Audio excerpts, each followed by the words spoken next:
Olá, inscritos, como é que vocês estão? Estamos começando aí mais um podcast aqui no nosso canal MQ Podcasts. Estamos nessa série falando sobre as igrejas da Ásia Menor. Hoje nós vamos falar sobre a igreja de Pérgamo, a terceira carta de Jesus às igrejas da Ásia Menor, endereçada aí à igreja de Pérgamo. E se você ainda não acompanhou nenhum ainda, você pode acompanhar, tem uma playlist aí no nosso canal. Já esteve aqui o Jonathan Oliveira, pastor Daniel Borges, semana passada. Hoje nós estamos recebendo aqui, já esteve aqui, está voltando, o Ayrton do que mesmo? Ayrton Mendonça. Se eu voltei, gente, Deus é bom. E vai conversar com a gente sobre esse tema, Dei para ele aí esse desafio. E então, quero que você já se inscreva aqui no nosso canal, deixa aí também o seu joinha, pega esse link, compartilha aí com o maior número de pessoas possível, joga nos grupos aí da igreja, do serviço, da fofoca. Não, da fofoca não tem, que a gente não tá no grupo da fofoca. Mas joga nos grupos aí, divulga aí, que a coisa funciona legal. E se você também ainda não é inscrito no canal lá, Palavra Viva, se inscreva, nós temos também um conteúdo exclusivo lá, abençoador, toda semana, então não percam nenhuma dessas coisas aí. Então sem perder tempo, vamos rodar a nossa vinheta aí e nós voltamos já. Guerras, terremotos, símbolos misteriosos, juízo final, fim do mundo, livro sagrado. Miqueias Podcast apresenta as 7 igrejas da Ásia Menor. Estamos de volta aí, Ayrton. É um prazer, estar aqui novamente falando sobre um assunto desafiador, Quando eu li a terceira carta da igreja de Pérgamo, foi algo que falou primeiramente ao meu coração. E eu espero que a gente consiga compartilhar algo que edifique também as pessoas que estão ouvindo, estão em casa, assistindo. Vai ser bacana. Vamos ler primeiro aqui a carta de Pérgamo, daí a gente vai trocar uma ideia em cima desse assunto aí. Apocalipse 2, versos 12 a 17 dizem assim: E ao anjo da igreja que está em Pérgamo escreve: Isso diz aquele que tem a espada aguda de 2 fios. Eu sei as tuas obras e onde habitas, que é onde está o trono de Satanás, e retens o meu nome e não negaste a minha fé, ainda nos dias de Antipas, minha fiel testemunho, o qual foi morto entre vós, onde Satanás habita. Uma das poucas coisas tenho contra ti, porque tens lá os que seguem a doutrina de Balaão, o qual ensinava Balaque a lançar tropeços diante dos filhos de Israel, para que comessem dos sacrifícios da idolatria e se prostituíssem. Assim tens também os que seguem a doutrina dos nicolaítas, que eu aborreço. Arrepende-te, pois, quando não em breve virei a ti, e contra eles batalharei com a espada da minha boca. Quem tem ouvidos ouça o que o Espírito diz às igrejas: ao que vencer darei eu a comer do maná escondido, dar-lhe-ei uma pedra branca, e na pedra um novo nome escrito, o qual ninguém conhece senão aquele que o recebe. Então vamos lá. Primeira coisa que eu quero que você comente aí para nós é sobre a cidade, Cidade Pérgamo. O que você pesquisou aí? Então, a primeira coisa que eu acho interessante é a gente saber do contexto histórico, Uhum. Pérgamo era a capital da província da Ásia e por esse motivo era o centro de culto imperial para toda a região. João a caracteriza devido ao culto imperial como o trono de Satanás. Se você prestar atenção no versículo 3, ele vai falar: Eu sei das tuas obras e onde habitas. Ele vai usar o verbo habitar no início do versículo 3. E no final ele também diz onde Satanás habita. Então, na cidade existiam muitos templos, E na parte central da Acrópole um altar a Zeus. Nela foi construída um templo dedicado ao imperador romano Augusto. E na parte da cidade existia um santuário de curas de tipo mentais dedicado ao deus Asclepio, Esculápio. Esculápio também. E o que eu achei interessante das pesquisas que eu fiz sobre é que quando fala sobre esse deus, essa divindade daquela região, ele usava um cetro com uma cobra. E daí, se você pegar hoje o símbolo da medicina... Exatamente, o pai da medicina também era dessa cidade, Hipócrates. E eles tinham, pelo que pelas pesquisas que eu fiz, que eles tinham um ritual. O doente chegava até o local, até o templo, eles colocavam a pessoa ali deitada durante uma noite. E tinha serpentes no templo. Então, se durante a estadia daquela pessoa ali, se nenhuma serpente o picasse, ele estaria curado da sua enfermidade. Questão do Pérgamo, pergaminho, Sim, a biblioteca lá, né? sim. Eles tinham, acho que a segunda maior biblioteca da antiguidade, perdendo apenas para 200 mil pergaminhos. Alexandria E, do né, Egito era eles- maior, né? Naquele momento da história. E chegou um momento que o rei do Egito tentou impedir, né, a criação e a ampliação dessa biblioteca, né? E os pergaminhos parece que eles começaram a ser não mais enviados para lá. E eles tiveram que começar a escrever, né, os seus próprios escritos. Enfim, é um contexto histórico bastante interessante. Durante muito tempo essa cidade também foi a capital da Ásia, acho que por mais de 400 anos. Eles tinham uns cultos de adoração e hábitos diferentes. A pessoa vinha, adorava César, né? Que depois foi um imperador romano, e ela poderia adorar qualquer tipo de divindade. Desde Sim, que. essas, quase todas, né, aqui as cidades, fundadas pelos gregos, aí depois o Império Romano surge e funde-se as culturas, Né? As culturas se fundem. E até a ideia do trono de Satanás é essa contracultura, né? Que é totalmente a versão daquilo que era o cristianismo e o judaísmo. Sim. A idolatria, a imoralidade sexual, a cultura e todas essas outras coisas. E com o Império Romano também eles começaram além de todo o misticismo que já existia na época, começa a divindade ao imperador. O imperador romano ele vira quase um deus, né? E como você falou sobre o trono de Satanás, ele tem algumas características pelo misticismo, paganismo, mentiras religiosas, uma cegueira espiritual e uma sedução do povo de Deus. E uma das coisas que eu acho mais interessante na parte da exortação é que ele fala que ele sabe, né? Deus conhece o local que eles habitavam, sabe de todo o contexto. Então, assim, a gente vê a soberania de Deus, né? Ele entende, conhece o contexto em que eles viviam e conhece os nossos dias atuais também. Não, e a Pérgamo e a nossa realidade atual não está muito diferente, Sim, está muito longe. né? É porque hoje em dia também essa questão da cultura, ela está à palma da nossa mão. Você é um mundo globalizado, então não existe mais uma existe sim, tem contextos, tem cidades que são uma verdadeira Sodoma e Gomorra, mas no aspecto geral a cultura está na palma da nossa mão, né? A gente tem um acesso muito grande a tudo isso, as redes sociais, as redes de streaming, tudo. Isso influencia dentro da casa das pessoas, é um negócio meio até complicado a gente limitar, dar limites.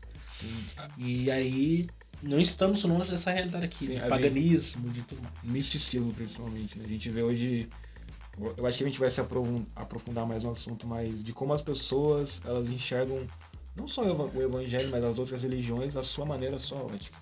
Então, assim, eles não conseguem mais assim ver as coisas de acordo com o que a Bíblia ensina ou as divindades das outras religiões, mas eles enxergam de acordo com a sua perspectiva. Sim, é que nós vamos aprofundar nisso, mas a ideia de Pérgamo é o seu mundanismo. Sim. É quando a cultura de fora influencia dentro. E aí é o problema, é quando a igreja começa a ser parecida com o mundo. Sim, né? A gente vai chegar lá ainda. Aí você fica assim, e tem alguma coisa errada.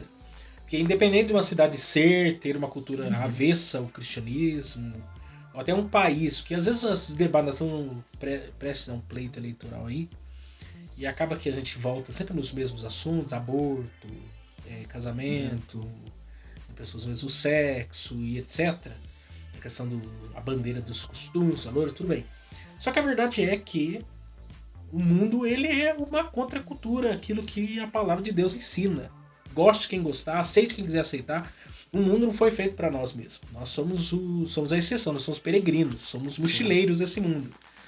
E ainda que o mundo estabeleça algumas coisas como regra, como lei, etc., isso não deve abalar ou não deve nos assombrar, porque essa é a realidade do mundo. O que a gente tem que fazer é manter-se fiel a Deus e seguir nos seus preceitos, mas evitar são coisas que são inevitáveis, vão Sim, acontecer, inevitáveis. goste ou não goste, que nem eu acho que foi na Argentina agora recentemente, né? Foi Questão do aborto, sim. legalizado o aborto, como no Uruguai aqui, país vizinho nosso, é legalizada a maconha. E o aborto é algo até assim, as pessoas, elas legalizando ou não, As pessoas já estão já estão fazendo sempre, aborto. toda a história do mundo sempre E teve. o que eu acho mais complexo é que assim, eles pegam um caso extremo para legalizar algo, né, para validar algo que acaba sendo uma vida que a pessoa escolheu viver, né? De não tomar certos cuidados, uma vida promíscua mesmo, entrega às suas paixões. São consequências. Sim, aí a gente pega um caso específico para poder validar, né, para dar esse a pessoa tem que ter o poder, né, sobre o seu corpo, mas e o direito que esse feto teria da vida ou não também. São várias questões. Até o pastor Osiel, eu achei engraçada a forma dele falar, embora seja assunto bem sério, que a filosofia do mundo é meu corpo, minhas regras. Aí ele fala assim, então fala pra um câncer não entrar pro teu corpo. Fala pra um tumor não entrar no seu corpo, seu corpo, suas regras. É a mesma coisa, as pessoas querem... e essa questão do aborto é a mesma coisa. É o seu corpo, mas você permitiu. Né? Chegar a esse ponto. E agora um outro corpo, porque é um outro ser humano que não tem voz naquele momento para tomar decisão de nada, tem que ser vítima da sua decisão, dos seus próprios erros. Né? Não é um assunto que nós vamos tratar aqui hoje, mas só para tocar nesse ponto aí, porque nós estamos vivendo nesse contexto. Tem coisa que não surpreende, quando até mesmo sempre a gente vê aí ímpios, né, rechaçando da fé cristã, como já vê, tem os especiais do Porchat aí, né, do Porta dos Fundos, sempre rechaçando, sabe, denegrindo a imagem do cristianismo, etc. Isso não deveria nos surpreender. É um ímpio, é uma pessoa que não crê em Deus, não crê que a Bíblia é a palavra de Deus, não crê em Jesus como Deus. Eu vou me surpreender, eu me surpreender se um crente que diz ser cristão começa a concordar com isso. Isso é o que preocupa. Que é o que vai entrar aqui. O ponto centro da nossa conversa hoje é falar sobre uma igreja que, por mais que não tenha negado a fé cristã, né? Se a gente lê o versículo 3, você vai falar que eles retêm o nome de Deus e não negam a fé, mas mesmo assim, não negando a fé em Cristo Jesus, eles não viviam uma vida de acordo com a fé que eles professavam. Então eles, às vezes, até chegavam ao ponto de ser um mártir para a fé cristã, mas o estilo de vida deles não batia com a fé que eles professavam. Então vamos lá, vamos primeiro aí, eu quero falar do pastor dessa igreja aí.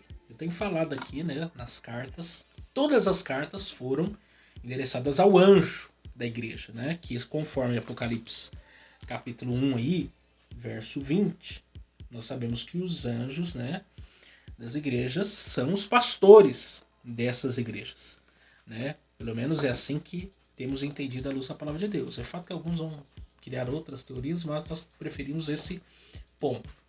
E o anjo é a ideia do mensageiro, aquele que tem porta a mensagem, né? Alguém que entrega a mensagem. E aqui nessa igreja é citado o nome desse pastor, né? Diferente das outras cartas, aqui nós temos Antipas, segundo Tertuliano.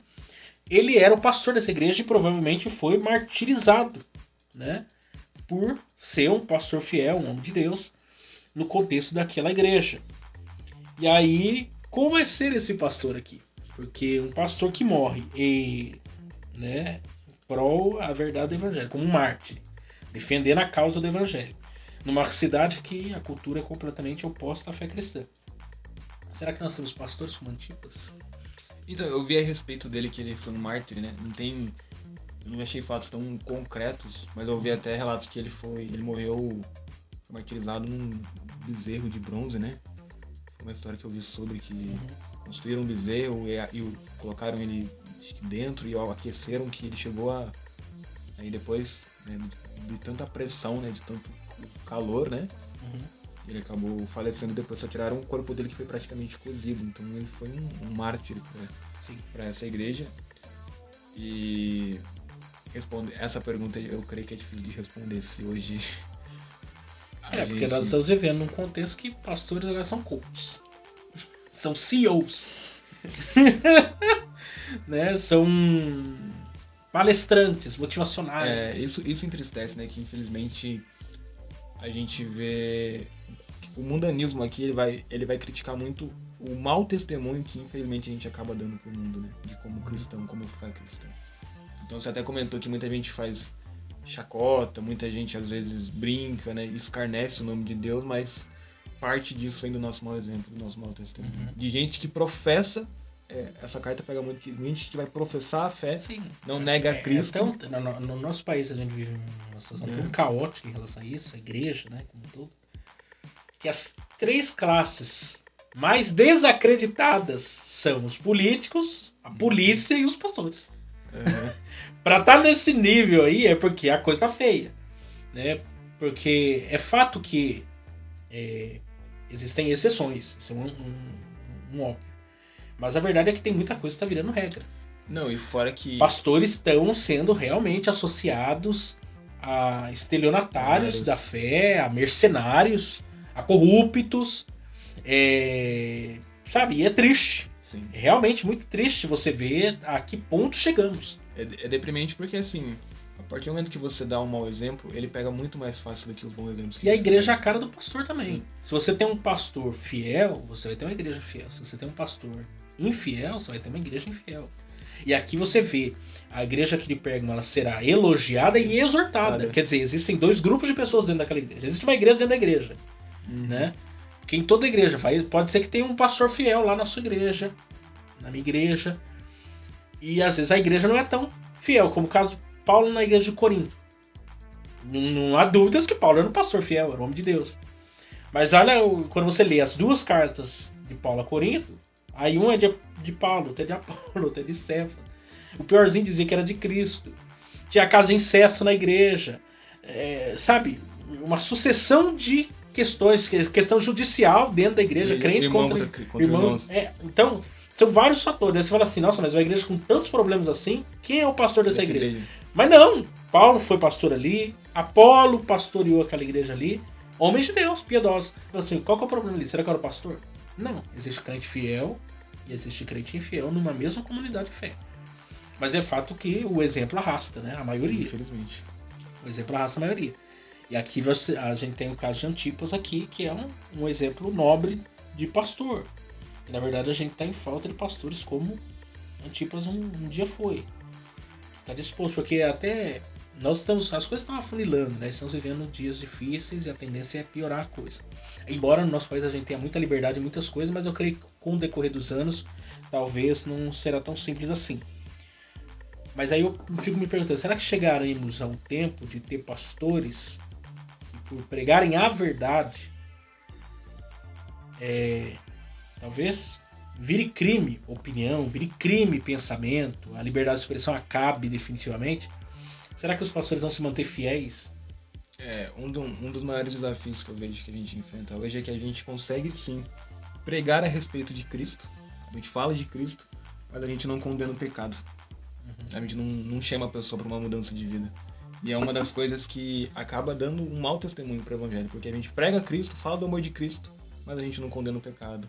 A gente se prende muito naquela questão da graça, não, porque Deus é amor. É a hipergraça. Entendeu? A gente teve até uma lição Essa referente banalização da graça também. Sobre a sutileza disso. Porque eu até falei, tá aqui no canal, né? Tem uma aula sobre isso com o Gediel. Nós falamos sobre a banalização da graça e eu citei aqui, coloquei lá, entra nesse vídeo aí, procurei no canal aí do EBDcast.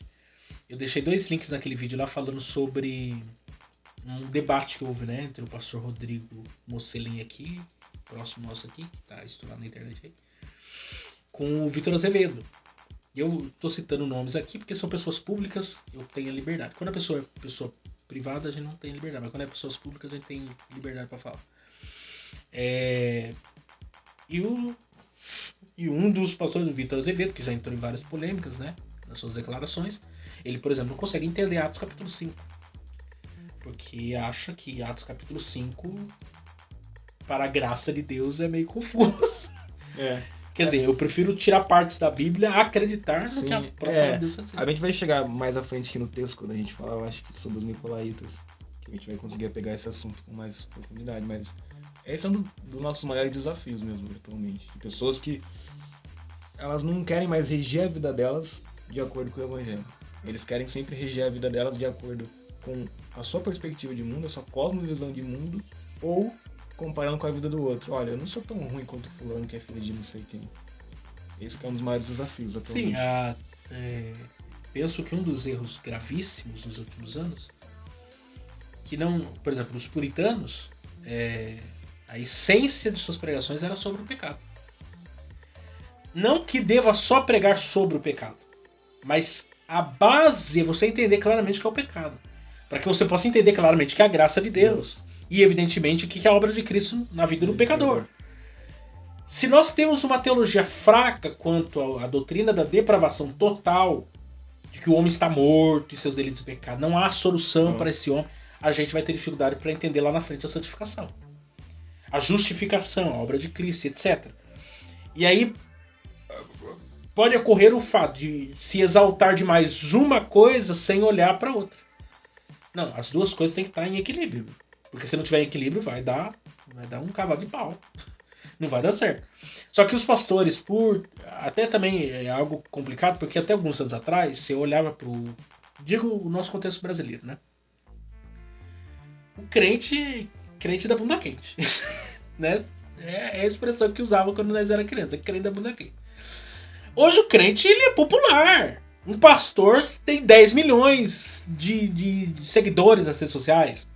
O cara lança uma mensagem aqui no YouTube, tem milhões de acessos. Ele é amado, ele é querido.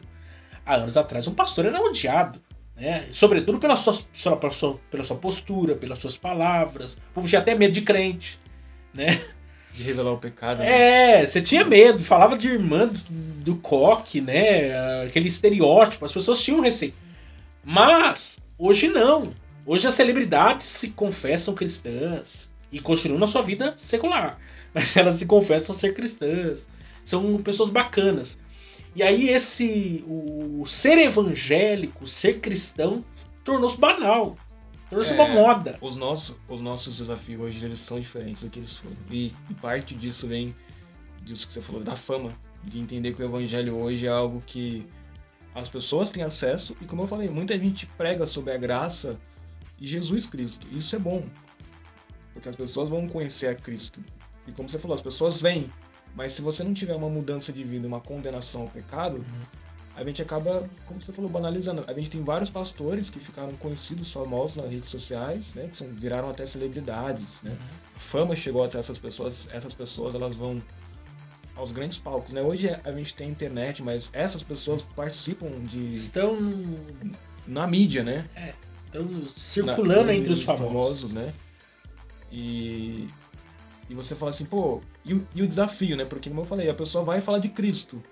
Aí a pessoa vem pra igreja. Às vezes a pessoa vem, né, escuta o evangelho, vem, mas ela não muda de vida, ela continua fazendo as mesmas coisas. Hoje em dia, né? Talvez no passado fosse fácil você cometer um erro e isso não ser tão divulgado. Mas hoje não. Um erro que você comete, todo mundo fica sabendo. É o linchamento virtual. É o cancelamento. E, quer dizer, não tem como mais abafar as coisas. Vamos abafar? Antes, o jeito de você saber de uma fofoca dos famosos eram os canais de fofocas. Hoje não, tá na palma da mão.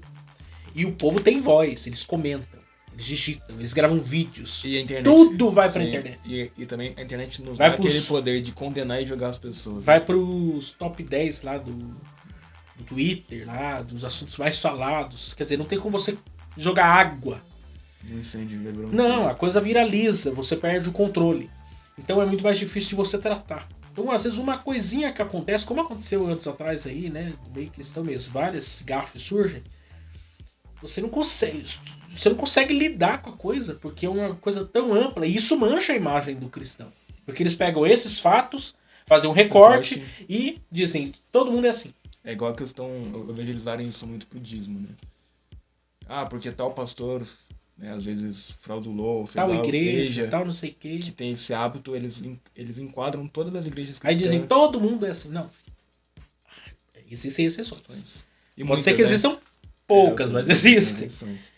Né? Não é todo mundo que está nesse contexto. Mas a leitura que o mundo faz não é exatamente dessa forma. Vamos falar dos elogios, que você quer falar da espada ali de Jesus no final. Jesus elogia essa igreja. Né? Essa igreja aqui ela tem dois públicos. O público que é elogiado e o público que é exortado, que é o verso de número 13 aí. eu sei as tuas obras, e onde habitas, que é onde está o trono de Satanás, e retens meu nome, e não negaste a minha fé. Ainda nos dias de Antipas, minha fé é o testemunho qual foi morto entre vós, onde Satanás habita. Quer dizer, tem um povo, no meio do povo de Deus, existe uma igreja no meio da igreja que é elogiada, Sim. né? Que é fiel. Existe crente fiel ainda na Terra? Sim. E o que eu acho interessante é assim, que Deus conhece todo o contexto. Ele fala, né, que eu sei das tuas obras, então ele sabe, né, do que a gente está fazendo. Nada, né? Deus conhece as motivações que nos levam a praticar as nossas obras, conhece o desejo do nosso coração. Ele sabe aonde a gente habita, qual que é o nosso contexto, né? E ele fala onde está o trono de Satanás, né? A gente deu um contexto de como era aquele mundo cultural naquela época. E eles retêm o meu nome e não negaste a fé. Então, mediante a todo esse contexto, eles não renunciaram o evangelho. Esse é o elogio, né? Ainda nos dias de Antipas, minha fé é o testemunho qual foi morto. Então, assim, o pastor deles foi morto. Eles estavam num contexto de pecado, né? Do mundanismo, de Profanação. E eles continuaram fiel mesmo onde existiu o trono de Satanás. E o que eu acho interessante é que assim, a gente acha que o trono dele é algo físico, né? É como se a gente tem muito aquela imagem dele medieval, que ele tem 2 orelhinhas, que ele tem um rabinho, um tridente, mas não. Ele habita em lugares, não num lugar físico. É sutil. Ele é sagaz. Ele é inteligente, né? E ele habita em lugares onde profana, né? Ele onde vai um pouquinho de fezes naquilo que é bom. Isso. Que é, por fora tá lindo, mas Sim. tem coisa ruim ali. E não tem como. Se eu disser pra você, Ayrton, essa água é 99% filtrada, tratada, mas eu coloquei uma gota aqui da água da privada. Você vai tomar. Porque você sabe que uma gota contamina todo o resto. Não tem como. E a gente acha que ele vai vir com alarde, com socos, né? Com violência, mas não, ele é sutil e ele habita em lugares que ele consegue dar esse contexto de mundo, essa visão, né? Mas e tem coisas que... Tanto que ele é chamado do príncipe desse mundo. É fato que eu gosto de... A questão da batalha espiritual eu não gosto de tratar como um negócio de caça às bruxas. Como muitos fazem. Porque alguns denominam coisa que é diabo, não é diabo nada. Tem coisa... A gente tem que equilibrar as coisas. E tem coisa que é o diabo e o pessoal acha que não é. Então existem também essas situações. Mas eu percebo que se você tiver maturidade espiritual para entender, por exemplo, tem gente que atribui questões ao diabo que não é o diabo, é a carne. Sim. Por exemplo, demônios atrelados à luxúria, ou ao adultério. Não existe isso. O que existe isso é o pecado carnal do adultério, né? Cobiça da carne, é paixão carnal. O inimigo ele pode atacar nessa área? Pode. E ataca. Mas não existe.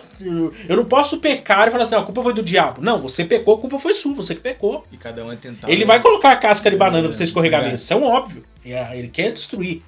Só que a responsabilidade sempre puxa para o que tá cometendo o erro, a falha. E tem coisa que é realmente você... E a gente tem que se policiar, a gente tem que peneirar certas coisas. Paulo disse que não tem como... Jesus mesmo disse, né, que não orou ao Pai para nos tirar do mundo, nos livrar do mal. Paulo disse que, escrevendo aos Coríntios, não tinha como a gente deixar de ser cidadão. Ainda se eu não estou enganado, deixa eu até ler. Vale a pena? Se eu não estou enganado, é 1 Coríntios 5, parte final. Ele fala sobre isso. Aqui, verso...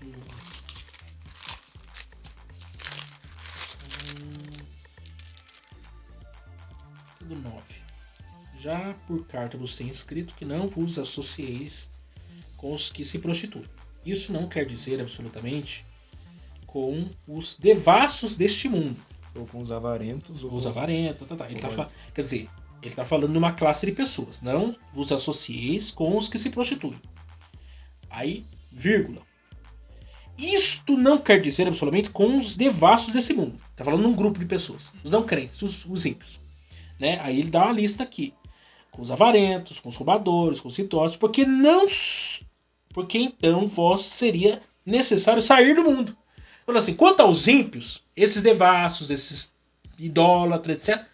Não estou falando deles. Porque eles precisam ter encontro com Jesus. Eu tô preocupado com os que são crentes. Não vos associeis com os que dizem ser crentes e estão vivendo nessas práticas. Esse é o negócio. Aí ele diz, verso 11. Mas agora vos escrevi. Mas agora escrevi que não vos associeis com aqueles dizendo-se irmão. For devasso, ou avarento, ou idólatra, ou maldizente, ou beberrão, ou roubador, com o tal, nem ainda comais. Porque que tenho eu em julgar também os que estão de fora? Não julgueis vós os que estão dentro, mas Deus julga os que estão fora, tirai, pois, vós a este rico. Quer dizer, quanto aos que se dizem ser cristãos estão nessas práticas, não vos associeis. Agora, quanto aos que estão de fora, vocês não têm muito o que fazer, porque é Deus que vai tratar com eles aí. E Deus há de julgar os de dentro e de fora. Sim. Mas, do contrário, não tem como sair do mundo. É como que ele dizendo assim, vocês vão ter que se relacionar. Com eles, coisa. O que você não pode é ser conivente com os que estão vivendo nessa prática aí, no meio de vós. Aí sim, você tem que se afastar de fato disso. Daí é impossível você manter um contato amigável com pessoas que não querem adotar a verdade da palavra de Deus. E aí a gente acaba observando isso aqui. Mas aí você tem essa igreja, que mesmo em meio a esse contexto, né, eles são um povo fiel. Eles tomaram uma decisão. É como Daniel na Babilônia, Misael, Ananias, Azarias, da mesma forma, José no Egito, pessoas que tomaram decisões. Eu não vou ceder ao pecado, eu não vou me associar ao erro, eu tomei uma decisão. Que é renúncia, né? Ser fiel, as pessoas acham que ser fiel é coisa simples. Não, exige renúncia, existe... Eu não gosto da expressão pagar a preço, mas é um alto preço. Até a renúncia, né? Porque parece que a gente abre mão de algo bom e Deus dá algo pior pra gente. Só que é o inverso, a gente abre mão de algo ruim, do pecado, e Deus dá algo pra gente muito melhor. Muito melhor, igual... A gente vê a história de José. Se José tivesse se entregado, vamos dizer, ou se deitado com a mulher de Potifar, ou então uma vingança... Ou ter roubado ele, porque ele tinha todo o poder. Né? Ele não teria, né, vivido tudo que ele viveu, e Deus não teria o exortado, né, até onde ele chegou. Sim, porque ser cristão... Porque Deus nos pôs à prova, né? O texto de Romanos 5, né, falando do tribulum, que era uma ferramenta para separar a palha do trigo. E a tribulação produz, né, paciência, experiência, esperança. A palavra lá, experiência, é a pessoa provada e aprovada. Você vai ser submetido a uma situação de teste.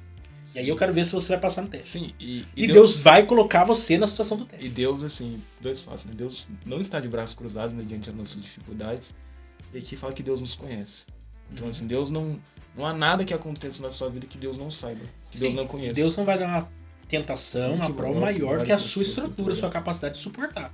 Aí, até a carta à igreja de Esmirna, que nós falamos, que não tem nenhuma exortação, era uma igreja fiel, era pobre, já estava em tribulação, e Deus falou assim, vai vir uma tribulação de 10 dias. Ele falou assim, eu vou livrar você da tribulação, que teve uma tribulação que vai vir aí, que vai arrasar com você. Não, ser fiel até a morte. Vai vir um negócio pior do que vocês já estão vivendo. E aí a pergunta é, você vai ser fiel? Porque ser fiel é igual o Jó. Você pega Jó é exemplo de fidelidade. O cara tem tudo, é fiel. Aí Satanás fala assim, é fácil ser fiel, cara. Tem tudo. O cara é Mercedes, o cara trabalha, sei lá, na melhor empresa do planeta. Ou nem trabalha, né? O cara tem vários carros, caminhões, o cara tem tudo. Funcionários, os filhos só nota 10, não tem um filho com cárie no dente, nem cárie no dente os filhos têm. A mulher maravilhosa, né? Miss Universo. Aí você fala assim, até eu sirvo a Deus com fidelidade desse jeito. Fala assim, não, então tira. Eu conheço o Jó, eu sei que Jó é. Ele é um reto, temente a Deus, se dizia do mal. Pode tirar tudo que ele vai permanecer fiel. Aí a primeira vez vai lá, tira filhos, riqueza. E tudo de uma vez só, né? Não, uma sessão acabou tudo. E aí diz que Jó mantinha sua fidelidade a Deus. A mulher ficou meio baqueada. E ela tinha motivos de ficar. Sim. Mas falou assim, não, Deus deu coisas boas pra nós, e quando veio as desgraças, nós vamos continuar, nós vamos deixar de servir a Ele. Deus deu, Deus tomou, bendito seja o nome do Senhor. E o interessante é que a gente acha, a gente lê o livro de Jó e a gente acha que foi 3 dias que isso aconteceu. Não, Ninguém foi uma consegue. semana. Ninguém consegue dizer quanto tempo que ele teve. Alguns chega a dizer uns 60 anos. Imagina, 60 Mas que fosse anos, 10 anos, fosse um ano, já seria um tempo mais do que o suficiente. Porque o sofrimento, eu penso que o tema do sofrimento é um tema inesgotável.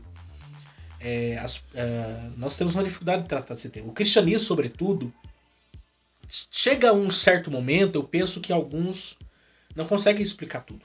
E não dá mesmo.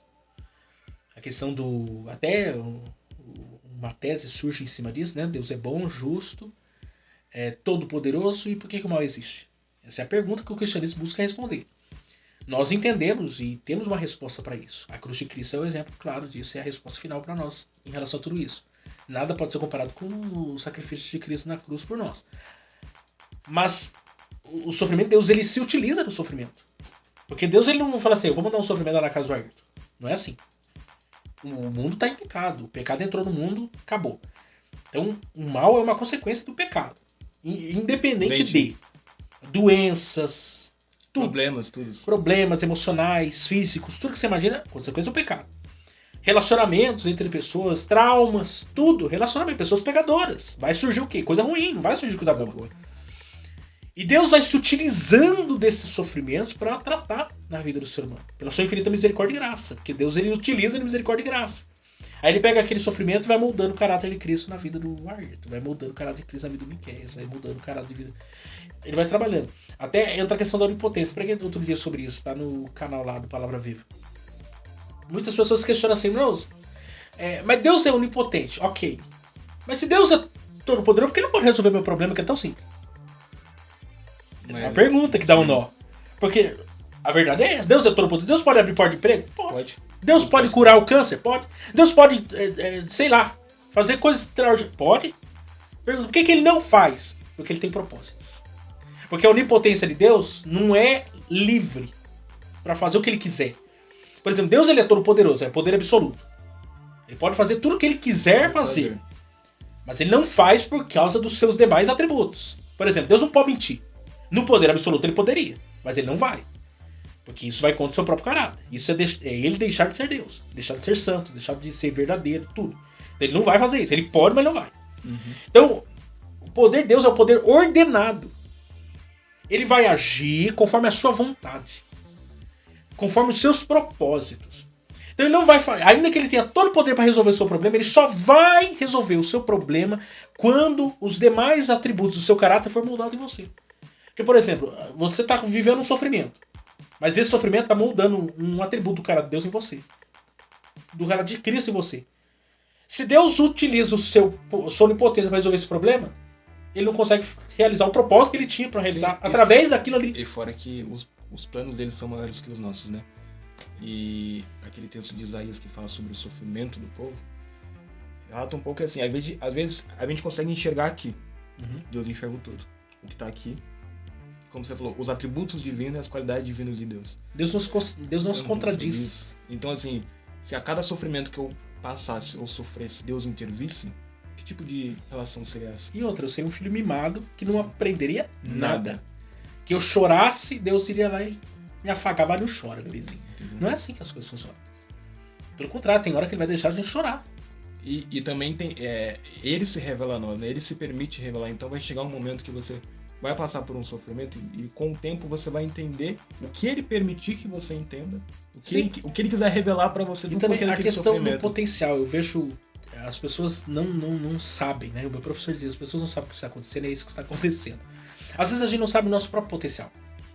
Porque potencial é uma semente. Deus, dons, talento, tudo são sementes.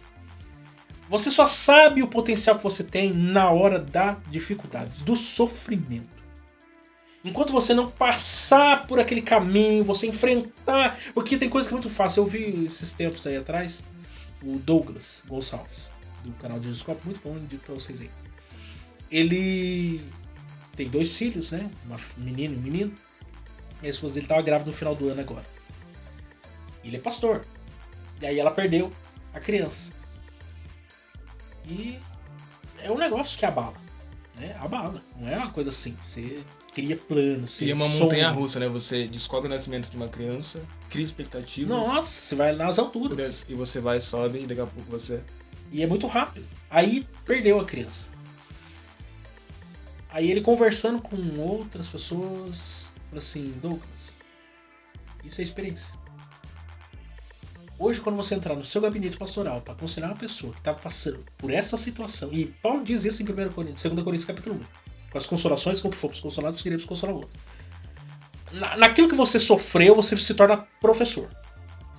Você se torna especialista, autoridade para falar. Aí você, hoje vai sentar, um casal vai chegar com sofrimento, você vai aconselhar, você vai falar assim, eu também. O poder do eu também é tipo, eu sei exatamente o que você está passando. Porque eu já passei por esse caminho. Isso é muito importante. Pra gente, ser humano, é fato muito que importante. não quer dizer que isso diz respeito a todas as áreas da vida. Não quer dizer que eu tenho que adulterar, que eu tenho que fornicar, Sim. que eu tenho que matar uma pessoa, mentir, não tô dizendo isso. Mas há áreas que Deus só vai permitir que eu passe. Para que lá na frente ele cumpra seus propósitos de maneira muito mais excelente. E pra gente, ser humano, é muito importante essa questão de ter alguém que nos represente, que consiga, como você falou, olha, eu passei por isso também e a vida continua em Cristo, né? Uhum. A vida não acaba aqui. Tem uma frase que eu gosto muito, que é, às vezes você não vai entender o porquê da sua dificuldade, mas se você vê Deus... E Deus não vai dar resposta. E se você vê Deus, isso já é o suficiente. Sim. É muito difícil isso, porque na hora do sofrimento, da angústia, porque só quem passa por determinada área vai poder dizer sobre isso ou aquilo, e é muito difícil você às vezes falar. Porque às vezes a pessoa não quer nem que você fale nada. Ela quer a sua presença ali, a sua ajuda, mas não tá querendo opinião. E às vezes não dá pra você dar opinião mesmo. Mas é a questão da fidelidade aqui. Porque tem pessoas que falam assim, não, eu vou largar de Cristo, vou largar do Evangelho, vou fazer mais obra de Deus, vou fazer... O caso de Elias. Eu vou pra dentro da caverna. Eu quero a caverna. Eu quero me esconder de Jezabel. E às vezes a gente acha exata, só existe eu. Ele falou isso, falou assim, não, o Israel tá perdido, só ficou eu de crente nesse lugar, todo mundo tá adorando a Baal, a Astarote. Aí Deus olhou pra eles, e Deus não deu a resposta às queixas dele, mas Deus disse pra ele, tem 7.000, que não se dobraram diante de Baal. O interessante é até a conversa, né? Vem o vento, vem tudo, e ele pergunta, ele não chega num tom assim, ele pergunta, Elias, o que fazes aqui? E ele pergunta 2 vezes e depois, né, ele fala, come, porque muito grande é a sua caminhada. Com a força daquela comida ele caminhou 40 dias e continuou o propósito que Deus tinha para ele. Sim, e quando a gente vê, tem um livro que eu queria que vocês, se pudessem, lessem, é o Diário de David Brenner, que foi quase genro do Jonathan Edwards. Ele era um missionário que foi trabalhar com... tinha tuberculose, foi trabalhar com os índios nativos em 1700 e pouco lá nos Estados Unidos. E ele conta no diário dele, um jovem piedoso, que morre com 29 anos de idade, mas extremamente piedoso, única... No contexto que ele viveu lá, ele não tinha pessoa que falava a mesma língua que ele, então era muito raro ele ter uma pessoa que fosse lá na cabana que ele ficava para falar a mesma língua, por isso que surge daí o diário, que na verdade nunca foi propósito dele escrever como um livro a ser publicado, né? Ele consentiu de ser publicado depois no Leito e Morte já. E aí conta lá algumas experiências, ele contando algumas experiências, que às vezes não tinha um pão embolorado para comer. Por exemplo, não existia analgésico. O cara tinha problema, dores alucinantes, não tinha analgésico. Aí você lê, é um relato verídico, não é história inventada. A pessoa viveu aquilo ali. Como, por exemplo, tem um missionário, eu esqueci o nome dele, acho que é William Carey, se eu não estou enganado. Tem um filme também sobre isso. O cara saiu da Inglaterra, se eu não estou enganado, família, com 6 filhos, se eu não me engano, ou mais do que isso. Foi pra China, se eu não estou enganado, ou Índia. 6 anos ele perdeu todos os filhos e a esposa no campo missionário. Morreu todo mundo. Difícil, né? E depois de 6 anos para ganhar a primeira pessoa para Jesus. E ele manteve-se lá. Hoje a China é porque a China tem 1 bilhão de habitantes, mas a quantidade de evangélicos que tem na China é a mesma quantidade que tem no Brasil. Fruto do ministério de William Carey lá. Mas o cara perdeu a família inteira, ele enterrou todo mundo para entregar sua vida ao evangelho. E às vezes a gente olha pro nosso sofrimento e coloca na balança a realidade dos caras e fala assim, não sou eu sou um crente meio de ferro. Eu sou nada, eu não vivi nada. E às vezes a gente chora de coisa que é insignificante. Então ser fiel não é o que muitas... Ser fiel é muito mais profunda a questão do que muitas pessoas imaginam. É um assunto que caberia até um outro podcast falando sobre o sofrimento e a fidelidade do Um crente. dia eu vou fazer uns podcasts só falar de Jó. Mas agora vamos pra parte da exortação, porque nessa igreja tinha os fiéis, tinha um povo fiel, como existe até hoje, eu creio dessa forma. Espero que você seja um aí. Ele começa no 14, né? Mas umas poucas coisas tenho contra ti. Por quem tem já os que seguem a doutrina de Balaão, o qual ensinava Balaque a lançar tropeços, né, diante dos filhos de Israel, para que comessem os sacrifícios da idolatria e se prostituíssem. Certamente, né? Acho que se você falar, mas quem seria o Balaão? Quem seria esse personagem? Certamente você já ouviu, né? Aquele famoso versículo do Números 23, 19, que fala: Deus não é homem para que minta, nem filho do homem para que se arrependa. Porventura diria ele não faria? Ou falaria ele não confirmaria? Quer falar um pouco mais do nosso personagem? Vou fazer uma indicação aqui, tem um vídeo lá no... Do Balaão, né? Do Balaão, lá no canal Palavra Viva também. 1h e pouco de mensagem, porque a passagem é gigante. Vale a pena também vocês assistirem inteiro. Bem, Balaão. Primeiro fato aqui, que muitas pessoas têm que saber disso aqui, porque tem gente que não entendeu isso ainda. Balaão não é um profeta israelita e não é um profeta convertido. Sim. Ele era um profeta mesopotâmico, como um guru, um vidente, né? E ele não era israelita, ele era mercenário, ele era um profeta contratado, etc. O fato que é curioso lá, e entra naquilo que Jesus disse, né? Muitos me dirão naquele dia, então não me profetizam. Porque você lê lá Números, Deus falava com Balaão, e Balaão falava com Deus. Quer dizer, e entra também no texto lá de Hebreus, capítulo 6, da questão da apostasia. Tem muita gente que vai provar do Espírito Santo, dos dons, etc e tal, mas ela não é convertida. Né? Talvez aí colocar a mão nos enfermos serão curados, mas ela não é convertida. Ok? É o caso aqui de Balaão. Balaão é esse personagem. Né? Que ele tinha todos os atributos de ser um homem de Deus, mas não era. E ele se prostituiu com o intuito de ganhar dinheiro, né? A prioridade da vida dele era ganhar dinheiro e coisas nessa terra. E se você ler a passagem desde quando... Qual capítulo que ele aparece? É do 22? Até o 24. Aí tem o 25. Capítulo 25 também cita alguma coisa. O 31 também vai citar ele, né? E o que acontece, né? Só pra gente dar um contexto, né? Como ele não conseguia amaldiçoar o povo, né? Que Balaque o contrata pra amaldiçoar o povo de Deus, ele não consegue, né? O que ele fez, né? Ele monta armadilhas contra o povo de Israel através de donzelas, né? Ele, na verdade, recomendou a Balaque que fizesse o quê? Desse as moabitas para se relacionarem com os filhos de Israel, que isso daí provocaria sua queda, e de fato foi o que aconteceu. Se você ler o 31, acho que 16, vai falar que Deus fala a Moisés que ele precisa fazer uma separação entre aquele povo. Sim, lá é reafirmado, inclusive, no capítulo 25 de Números, o sacerdócio de Arão lá e tudo mais, por conta de Finéias ter se posicionado contra esse pecado. Porque nem Moisés, que já devia estar estressado com tudo que estava acontecendo, não conseguiu se posicionar. E Finéias se posiciona contra o pecado do povo. E aí Deus confirma a aliança com o povo, com os levitas. De ler um texto aqui que fala, 2 Pedro, ele vai falar, no capítulo 2 vai falar sobre os falsos mestres. Eu vou pegar um trecho que ele vai citar Balaão. Eu vou ler na NVT, mas também depois eu posso ler na Almeida. Vou começar. 2 Pedro 2, do 3 ao 16. Praticam o mal e receberão o mal como recompensa. Gostam de se entregar à imoralidade em plena luz do dia. São uma vergonha e uma mancha no meio de vocês, sentindo prazer em enganá-los enquanto participam de suas refeições. Cometem adultério com os olhos e abrigam um desejo insaciável de pecar. Seduzem os instáveis e são bem treinados na ganância. Vivem sob maldição. Desviam-se do caminho reto e seguem os passos de Balaão, filho de Beor, que amou a recompensa que recebia por fazer o mal. Balaão, porém, foi refreado em sua loucura quando uma jumenta que não fala o repreendeu em voz humana. Quando o personagem aparece, né, Deus fala para ele não ir. Né, que Balaque manda uma comitiva buscá-lo, né, dando uma recompensa, e Deus fala, ó, não vá. Mas o desejo do coração dele já era, desde o início, ir de encontro, né, porque ele sempre foi. O Deus dele, né, a vontade dele era receber o dinheiro. E o interessante no 16 é falar que ele foi revirado de uma loucura, porque quando ele vai ao encontro de Balaque, a jumenta dele fala, livrando ele, porque o anjo já estava até com a espada. Ele estava tão cego por causa desse fato que ele nem percebeu que era a jumenta que estava falando com ele.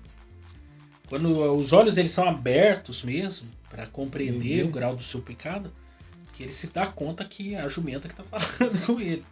Você vê a que ponto a pessoa chega. Até o Antônio Gilberto, ele falando sobre a doutrina de Balaão, né? Saudoso Antônio Gilberto, ele disse: a doutrina de Balaão é a mistura espiritual da igreja com o mundo, quanto às suas práticas e procedimentos, perdendo ela assim a sua pureza e santidade. Foi isso que Balaão fez a Israel. Ele ensinou a Balaque, rei dos Moabitas, a lançar tropeço diante dos filhos de Israel para contaminá-los. Assim, por conselho de Balaão, Israel profanou sua separação do mal e interrompeu sua peregrinação na terra prometida. Que é nada mais do que fornicação, adultério, o misticismo, o próprio divórcio, sabe, as a práticas imorais como um todo, que remete-se ou lembra-se de Balaão. Né? O conselho de Balaão foi esse. Que as pessoas estão vivendo nisso até os dias atuais. Se a gente ler Números 24 do 1, vou ler só o versículo 1. Vendo Balaão que bem pareceu aos olhos do Senhor que abençoasse Israel, não foi dessa vez como dantes ao encontro dos seus encantamentos. Então isso não era um serviço para ele novo. Ele era um profeta que se seduzisse e prostituía por dinheiro, por aquilo que ele iria receber. Sim. Porque tem essa doutrina, essa ideia, esses procedimentos. E hoje em dia os nicolaítas também entram nessa perspectiva aqui também. Você já tem alguma coisa dos nicolaítas? Só para fechar esse termo aqui que a gente fala sobre... A gente só falou sobre imoralidade sexual, a gente falou sobre o pecado. Se a gente ler Gálatas 5, do 19 e 21, eu vou citar algumas obras aqui que elas condizem muito com o comportamento daquilo que Balaão traz, desse mundanismo, dessa mistura, porque as obras da carne são manifestas, as quais são prostituição, a gente tinha naquela época, impureza, lasciva, idolatria, feitiçarias. Ele vai continuar citando, né? Ele vai falar de inimizades, porfia, emulações, iras, pelejas, dissensões, heresias, invejas, homicídios, bebedices, glutonarias e semelhantes a essas coisas. E no final ele fala: acerca das quais vos declaro, como já antes vos disse, que os que cometem tais coisas não herdarão o reino de Deus. Essa lista também, a coisa dela repetida em Romanos 1, 1 Timóteo capítulo 3, quer dizer, eu acho que é 2 Timóteo capítulo 3, e vai misturando essas práticas contrárias à vontade de Deus, contrárias ao que Deus estabeleceu,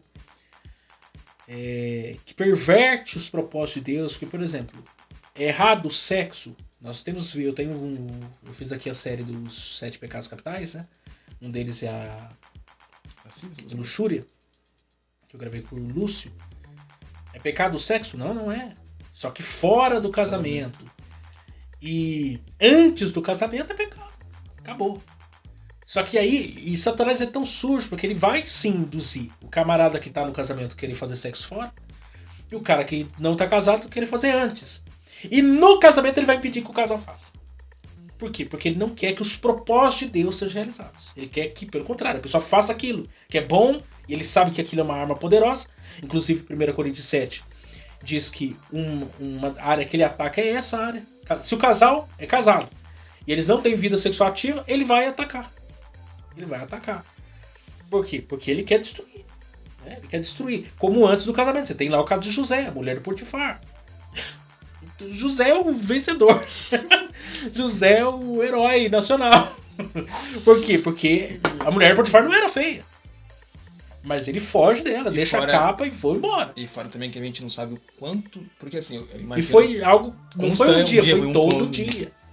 Porque você resistir a 1, 2, 3, 4 convites, mas imagina você conviver com... Deita-te comigo, deita-te comigo, deita-te comigo. E ela monta... Aí o cara um dia acorda num dia mal, e ela carente. E ela monta um circo, né? Um contexto perfeito, né? Porque, tipo, a casa, as coisas estão arrumadas, não tem ninguém na casa. Não, e a forma como que ela age, né? Ele fugindo, é o tipo da mulher frustrada, né? Ainda o pessoal fala assim, toma cuidado com uma mulher frustrada. Uma mulher frustrada, rejeitada, é perigosa. É o caso da mulher de Potifar. Mas é o que acontece. O caso de Davi também. Davi era para estar na guerra, não estava. Época dos reis estarem na guerra, ele não estava.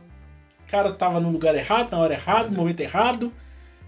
Vulnerável. O inimigo sabe a nossa fraqueza. Vê uma mulher linda. Do próximo, né? Do próximo. O homem tá lá na guerra, guerreando por ele. E ele deita-se com a mulher, depois manda matar o cara. Quer dizer, um pecado chama outro pecado, um abismo chama outro abismo. E ele arquiteta, né? Ele não só mata Urias, né, o nome dele? Urias. Ele só não mata, ele arquiteta a morte de Urias. Ele planejou a morte. Aí vem Natan, todo sutil, conta uma parábola e tal. Ele ainda acha... Nossa, mas que homem mau. Ele merece Porque a é morte. muito mais fácil ver o pecado do outro. Julgar o outro do que julgar a si próprio. Por isso que a Bíblia diz, examine-se o homem a si mesmo.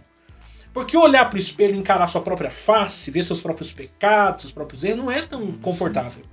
Porque quando você olha para si mesmo e vê que você talvez é pior ainda que o seu próximo, aí eu não quero não. Não, e fora que a gente, aquilo que eu falei já anteriormente, a gente às vezes nos compara com os outros. Ah, mas eu não sou tão ruim quanto fulano. A gente não consegue mais pegar a nossa vida e examinar de segundo a Bíblia. A gente tem que estar se comparando segundo aquilo que a gente acredita e segundo aquilo que as pessoas acreditam e se comparando com o outro. Fala assim, pô, mas o cara lá, ele erra. Eu não tô tão ruim quanto esse cara, entendeu? Eu acho que eu posso continuar nas minhas práticas, no meu estilo de vida. Você quer pegar uma ponte já pra falar dos Nicolaitas? Pode falar.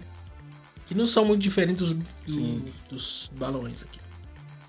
Então, pelo que eu entendi aqui, as práticas dele eram semelhantes, né? As práticas... Aqui o interessante do Nicolaíta são semelhantes, né? A mesma ideia.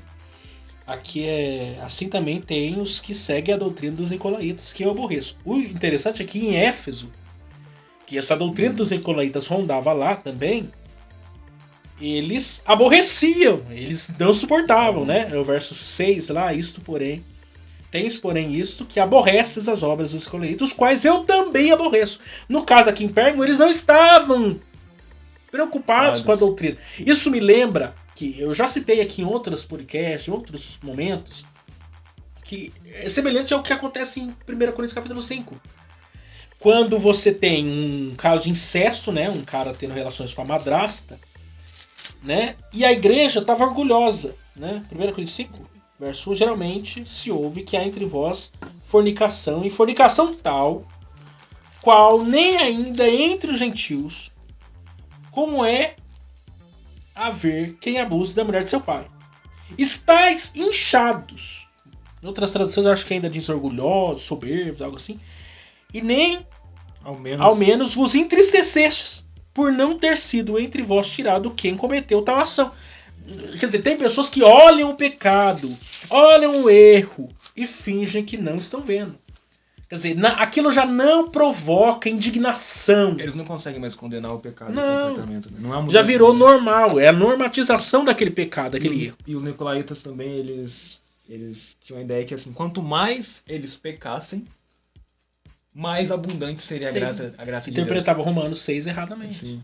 Quanto mais continuaremos do pecado para que a graça superabunde. Sim. Eu vou até ler Romanos 6 porque eu acho que isso contradiz muito, né? Porque, pois bem, né? Eu vou ler na NVT, pois bem, devemos continuar pecando para que Deus mostre cada vez mais a sua graça?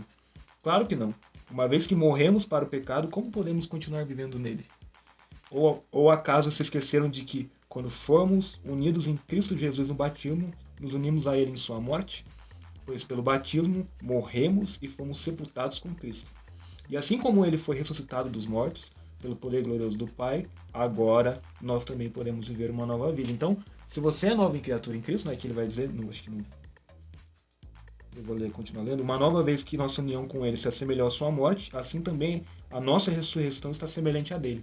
Sabemos que a nossa velha natureza humana foi crucificada com Cristo para que o pecado não tivesse mais poder sobre a nossa vida e dele deixássemos ser escravos. Exemplo disso aqui. Quando você lê Romanos 6, dá um nó na cabeça da gente. Por quê? Isso aqui é muito importante entender. Quando você se converteu, aceita o Cristo. É nova criatura. Né? O que ele está insistindo em falar ali. O que aconteceu?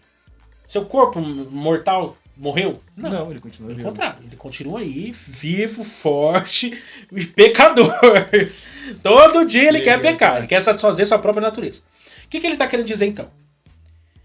quando você não era crente, quando você não tinha Jesus, não tinha Deus, não tinha Espírito Santo, não tinha nada, você era governado pelo velho homem. Pelo O pecado. velho homem, o pecado, né? A natureza pecaminosa como um todo. Então sua vontade, seus desejos, Paulo vai dizer isso em Efésios 2. Né? Estávamos mortos aos seres pecados, fazendo a vontade da carne e tal. Então essa era a realidade. Você se converteu, você nasceu de novo, teve um encontro com Jesus.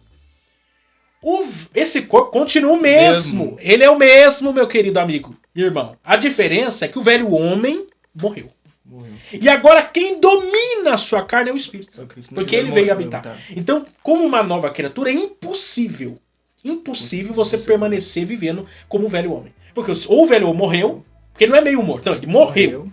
Morreu na obra de Cristo, morreu com Cristo. Porque a ideia lá da palavra ainda é como um corpo desativado.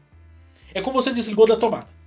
Então, aquelas coisas que você tinha desejo de fazer e tal, agora o Espírito Santo de Deus governa, domina. Então, quando você, ainda que você queira viver na prática do pecado, você não consegue mais. Porque o Espírito Santo de Deus te induz e te leva à santificação. Porque sozinho a gente não consegue se santificar. Então, se uma pessoa ainda está governada, dominada, dirigida pelas vontades e paixões da carne, é que ela não teve encontro com Jesus ainda. Porque o Espírito Santo de Deus, ele é tudo, né? Ele é Deus. Ele que molda a nossa maneira de pensar, nossa maneira de agir. Nossa conduta, ele tem todas as chaves da nossa tem vida. Poder. Quando ele habita em nós, né? Então, uma vez que, vou continuar lendo, né, que morremos em Cristo, cremos também que com ele vivemos. Temos certeza disso, pois Cristo foi ressuscitado dos mortos e não mais morrerá. A morte não tem nenhum poder sobre ele. Quando ele morreu, foi de uma vez por todas, para quebrar o poder do pecado. Aquilo que você falou, o pecado não, a gente continua num corpo pecaminoso, com as vontades, mas o pecado não nos domina mais. Né? Ele vai poder para isso. Da mesma forma, considerem-se mortos para o poder do pecado e vivos para Deus em Cristo Jesus. Não deixem que o pecado reine sobre o seu corpo, que está sujeito à morte, cedendo aos desejos pecaminosos. Não deixe que nenhuma parte do seu corpo se torne instrumento do mal para servir ao pecado, mas em vez disso entregue-se inteiramente a Deus, pois vocês estavam mortos e agora têm nova vida. Portanto, ofereçam seu corpo como instrumento para fazer o que é certo para a glória de Deus. O pecado não é mais seu senhor, pois vocês já não vivem mais sobre a lei, mas sobre a graça de Deus. Pois bem, uma vez que a graça nos liberou da lei, quer dizer que podemos continuar a pecar? Claro que não. Vocês não sabem que se tornam escravos daquilo a que escolhem obedecer? Podem ser escravos do pecado que condiz à morte, ou podem escolher a obedecer a Deus que condiz à vida e à justiça? Graças a Deus, porque antes vocês eram escravos do pecado, mas agora obedecem de todo o coração a este ensino que lhe transmitiram. Estão livres da escravidão do pecado e se tornam escravos da justiça. Uso o exemplo da escravidão para ajudá-los a entender isso tudo, pois sua natureza humana é fraca. No passado, vocês se deixavam escravizar pela impureza e pela maldade, o que os fez afundar ainda mais no pecado. Agora, devem se entregar como escravos à vida de justiça, para que se tornem santos. Quando eram escravos do pecado, estavam livres da obrigação de fazer o que é certo. E qual foi o seu resultado? Hoje vocês se envergonham das coisas que costumavam fazer, coisas que acabavam em morte. Agora, porém, estão livres do poder do pecado e se tornam escravos de Deus. Fazem aquilo que conduz à santidade e resulta na vida eterna. Pois o salário do pecado é a morte, mas a dádiva de Deus é a vida eterna em Cristo Jesus, nosso Senhor. Exatamente. Portanto, né, eles criam em Jesus, mas não tinham a identidade de Cristo, não existia mudança de vida. E como você falou, não existe, né? 2 Coríntios 5,7 vai dizer que quem está em Cristo, nova criatura é. As coisas velhas passaram e tudo se fez novo. Então, essa ideia, né, dos nicolaítas de testar, né, brincar com, eu vou pecar mais para ter mais a graça de Deus, não faz nenhum sentido, né? E outra coisa, arrependimento, que ele vai falar aqui, né? Do arrepende-te aí, cadê? No 16 ele vai começar a falar sobre o arrependendo, né? Assim também, arrepende, pois, que já é um chamado ao arrependimento mesmo, né? Diante dos pecados dele. Que é sempre assim, Jesus ele mostra um tal erro, mas não quer dizer que aquilo é uma sentença de morte, né? Porque o fato de uma pessoa estar num erro, eu gosto de já o que eu vi, eu guardo isso. A pessoa não é adúltera, ela não é fornicadora, ela está como adúltera. É um estado. É um estado momentâneo que pode ser mudado. está prostituta, ou está ladrão, não é uma coisa definitiva. Há transformação, arrependimento, mudança de vida. E só Deus, só o Espírito Santo pode fazer isso. Só o Evangelho pode salvar, transformar e Eu libertar. esses dias, fazendo curso, aí tava falando lá de algumas coisas que acontecem em empresas.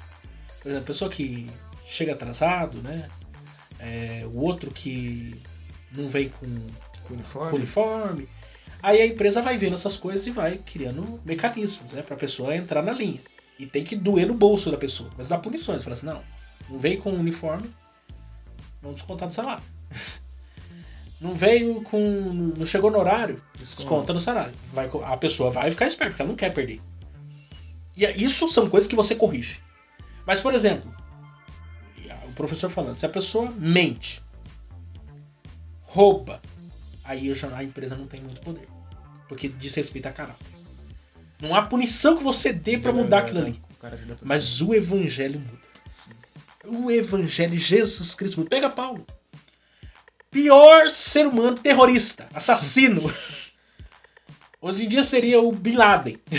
Talvez. Terrorista. Seria um ditador como qualquer um outro aí que nós temos aí. O evangelho muda. Transforma, mexe no caráter. Inclusive, o propósito de Deus é exatamente esse. É moldar o caráter dele em nós.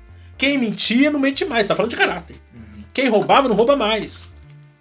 Aí tem então aqui esperança. Tem esperança aqui. Arrepende-te, pois, quando não, em breve virei a ti contra eles, batalharei com a espada da minha boca. Aí vou entrar na espada agora. Porque foi como Jesus se apresentou essa igreja lá no verso 12. Isso diz aquele que tens a espada aguda de 2 fios. Então veja bem. Arrependimento está associado a observar a palavra de Deus. Que é viva, que é eficaz, que é penetrante, mais afiado que espada de 2 gumes. Quer dizer, nada tem poder de mudar mais a vida do ser humano do que a palavra. E o que você falou interessante. Deus exorta, né, fala das qualidades, aponta o pecado, e agora Deus fala a primeira coisa, arrepende-se. Pois ainda há esperança, né? Não é uma sentença definitiva.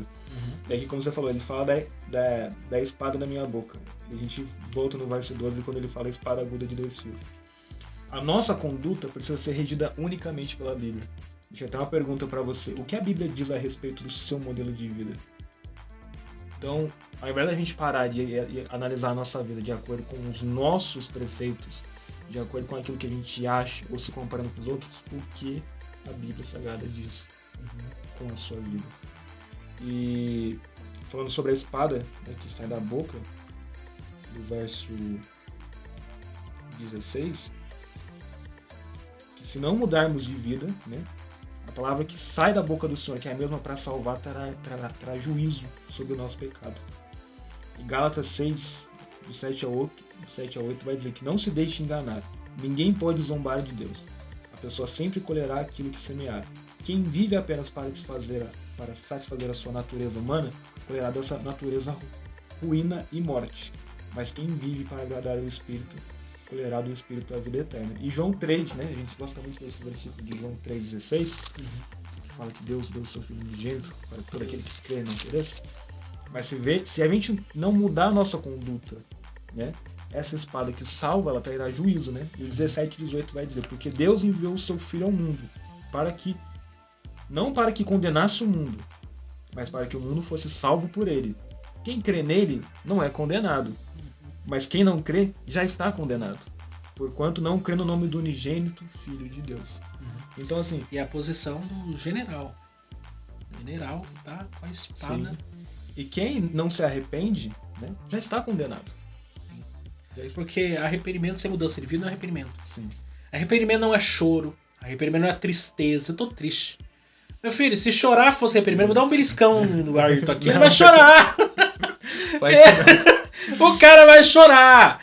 Se pisar no teu calo, dedo inflamado, a unha encravada, você vai chorar também. Choro não é sinal de arrependimento. Pode ser um dos... primeiro passo para o quebrantamento. Mas quebrantamento sem mudança de vida não adianta nada. Não adianta nada. Ainda Jesus disse, se o teu olho te faz escandalizar, arranca. Não literalmente ele está falando usando o figura de linguagem. Arranca.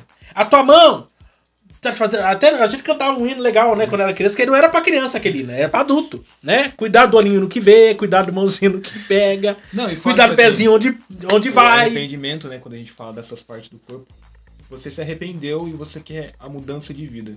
Deus vai começar a te mostrar que, como ele fala do olho, com aquilo que você vê, aquilo que você frequenta, você começa a ter o discernimento de falar e pensar, opa, isso não me faz bem. Os meus pés, eu ando com amigos que praticam o mal, você vai começar a pensar, falar, poxa, se eu sou nova criatura em Cristo, eu não posso caminhar e andar com essas pessoas. As más companhias, que não é ditado, nem é costume da Assembleia de Deus. Os maus costumes corrompem, as más companhias corrompem os maus costumes, é uma fala de Paulo. Então, assim, vamos te dizer que você quer uma mudança de vida, você gerou arrependimento. Mas se você continuar num ambiente que não é bom, com as suas más companhias, com pessoas que não vão te levar para o caminho de Cristo, cedo ou tarde, você vai se inclinar novamente para esses caminhos. Então, vamos dizer que aquele que furte, não furtes mais. Aquele que bebe... E é tolerância zero ao Sim. pecado. Se você sabe que se você andar por aquele caminho, naquela direção, você vai cair naquele erro, você tem que mudar de trajeto, mudar de caminho. Mudar de trajetória, né? Nem que você tenha que fazer o caminho mais longo, mas que vá, que seja. Eu não... Coisa simples, eu não sei usar, eu não sei ter um aplicativo de streaming. Não sei ter uma Netflix ou Amazon Prime, não sei ter... Cancela essa conta.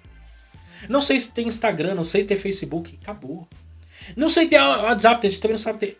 Joga fora esse negócio. Liga, ainda a ligação funciona.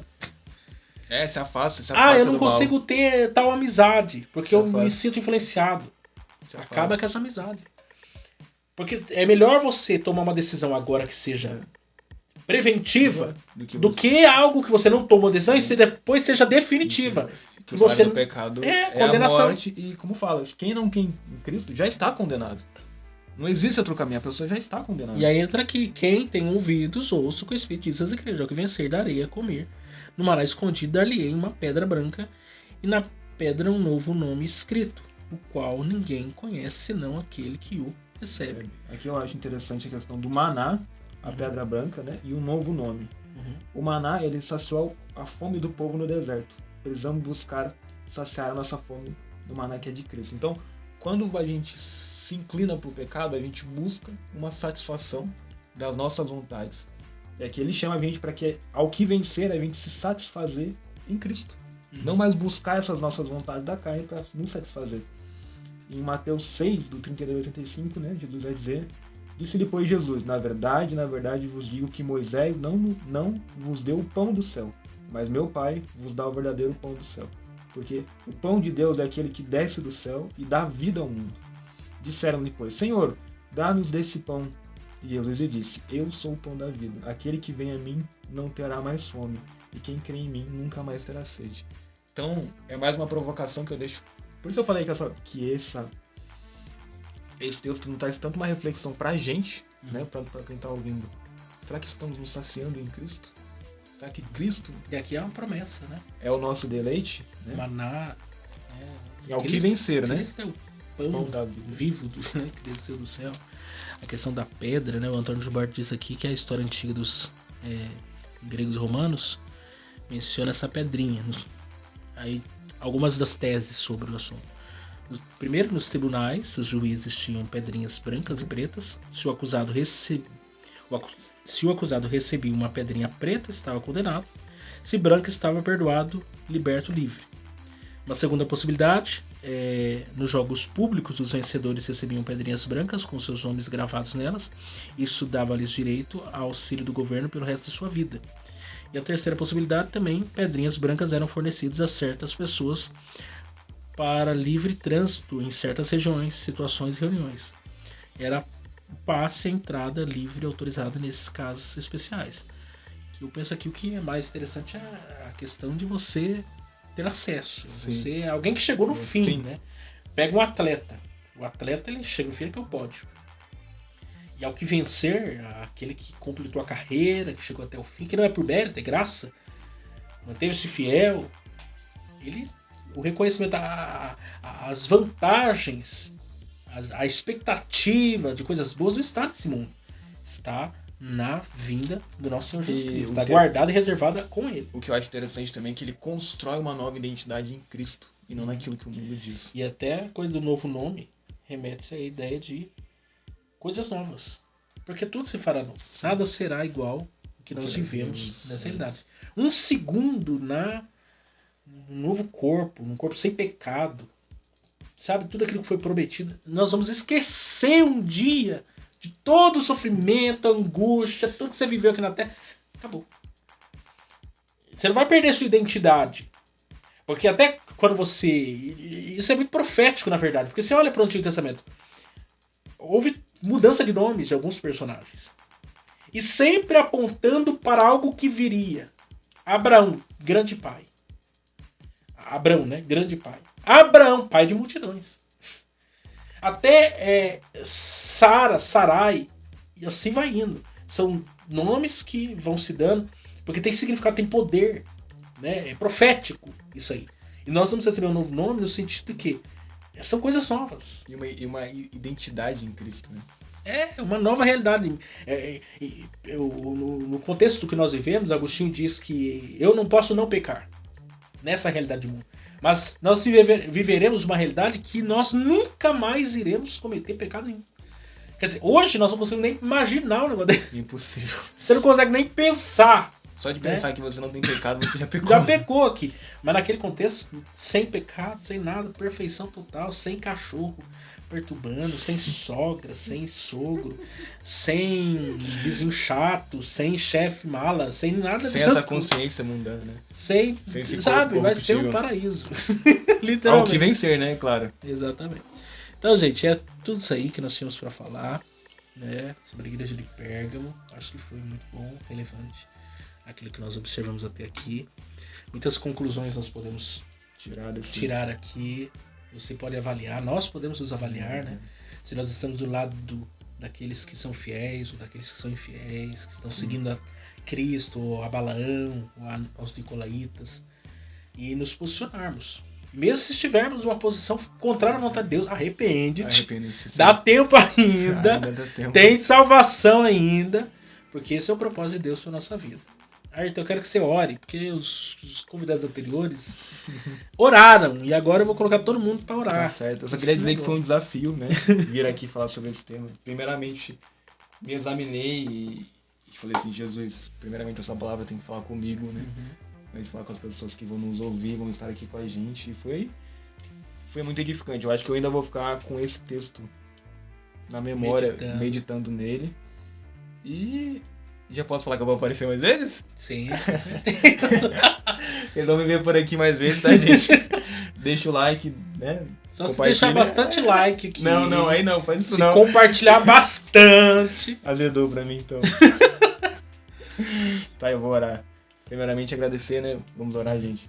Senhor nosso Deus, poderoso Pai, agradeço ao Senhor por esse dia, né? Por essa exposição da sua palavra, que falou primeiramente com nós. Eu espero que também edifique outras pessoas, para saber se o amor do Senhor, se nós estamos se contaminando ou não com as coisas que o mundo, né, tem nos oferecido, as sutilezas, né? E eu peço que o Senhor, que cada um possa se examinar, que cada um possa, meu Deus, se arrepender dos seus pecados, das suas falhas, meu Deus. Abençoe, meu Deus, nós aqui para que essa obra, esse trabalho continue. Abençoe, meu Deus, aqueles que estão nos ouvindo, as pessoas que podem, meu Deus, serem edificadas através da sua palavra. Não é a palavra do Miquel ou do Ayrton, mas é a sua palavra, meu Deus. Continue nos abençoando. Estende as suas mãos sobre nós, meu Deus, e guia os nossos passos e nos ajuda, meu Deus, para não examinarmos a nossa vida de acordo com os nossos preceitos, as nossas vontades, mas sim segundo a sua Bíblia Sagrada, meu Deus. Nos ajude a fugirmos de Balaque, de Balaão, dos Nicolaitas, de tudo que nos leva para longe da sua presença e nos contamina com esse mundo, meu Deus. Assim eu te peço e te agradeço em nome de Jesus. Amém. Amém. Deus abençoe vocês. Semana que vem a gente tá aí mais uma vez, falando da igreja de Tiatira. Quarta carta. Se eu não estou enganado, quem estará aqui, se tudo der certo, o pastor Davidson. Luiz Davidson, não sei se é Davidson Luiz, é alguma coisa assim. Mas ele estará aqui gravando comigo e até nós chegarmos à igreja aí de Laodiceia. Então, continue nos ajudando aí em oração, compartilhando. A principal coisa que eu quero que vocês façam nesse negócio aqui é compartilhar. A ferramenta, a moeda de troca aqui é se inscrever no canal e compartilhar. Até o like até desconsidero, mas eu Como assim? compartilhar... Não, dar o like também é bom. Mas compartilhar é de suma importância para que mais pessoas sejam alcançadas aí. Então, semana que vem na São João, Altair, que Deus abençoe. Amém. Mais uma vez. Tamo junto sempre, pode ir.